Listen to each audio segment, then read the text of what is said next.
Everyone, আমি Riya and welcome to another new blog. আর আজকের ভিডিওটা আমি জানি যে বিষয়টা তোমাদের সাথে শেয়ার করছি সেটা অনেকদিন দেরি হয়ে গেছে আপডেট দিতে। কিছু কারণবশত আমি করব করে আর ভিডিওটা শেয়ার করা হচ্ছিল না।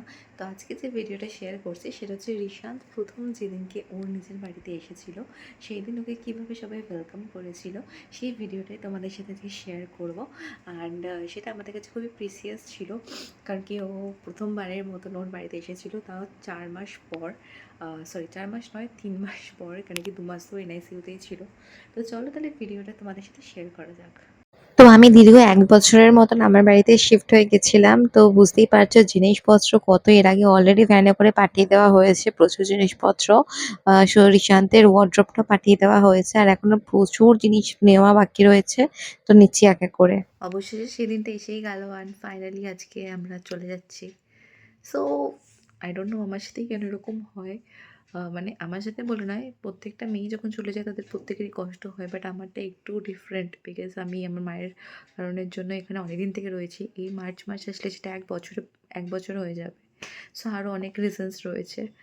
তো একবার তো কষ্ট পেয়েছিলাম যখন এই বাড়ি থেকে বিয়ে হয়ে গিয়েছিলাম, তো ওইটা থেকে ওভারকাম করলাম। তারপরে আবার এমন একটা ইনসিডেন্ট হলো আমার সাথে যে আমাকে আবার 1 বছরের মতন আমি এখানে রইলাম। সো মানে ইটস ভেরি হার্ড না কি, যাই হোক নিজের সমস্ত কিছু, নিজের ঘর দোর ছেড়ে আগেই আমাকে যেতে হচ্ছে। তো এই যে এখানে আমার রাজ্য ঘুমাচ্ছে, তো সে তো হচ্ছে তার বাড়িতে প্রথমবার যাবে, সে এখনও অবধি তার বাড়ি কখনো যায়নি, সেটা আলাদা আনন্দ। অ্যান্ড যাই হোক এসব নিয়ে তো চলতেই থাকবে, বাট সিরিয়াসলি আজকের ফিলিংসটা পুরোটাই ডিফারেন্ট। অ্যান্ড এটা তো এক্সপ্রেস করার মতন কোনো ভাষাই নেই। প্রত্যেকটা মেয়ের কাছেই যখন তারা 5-6 মাস নিজের বাড়িতে থাকে তারপরে যায়, তো এই যে সিচুয়েশনটা ক্রিয়েট হয়, এটা বলার মতন আর কিছু ভাষা থাকে না। রাস্তা দেখতে দেখতে আসছে মাকে, দিদুনকে দেখতে দেখতে আসছে সারা রাস্তা। যেই ক্যামেরা বার করেছে অমনি চোখ ঘুরিয়ে নিয়েছে। ও ক্যামেরার সামনে সব কিছু ধরা দিতে একদমই চায় না, তাই না বাবা? তাই না বাবা?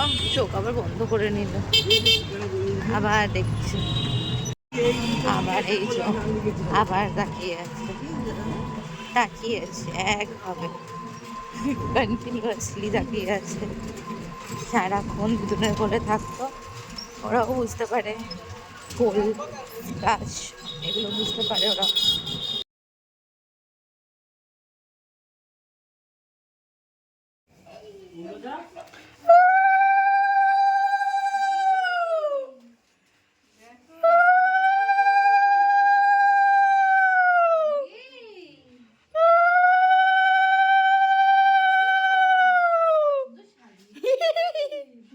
আসো আসো আসো, উই বাবা রে,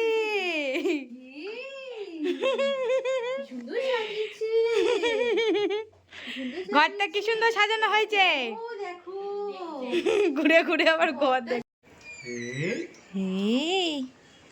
যাও হ্যাঁ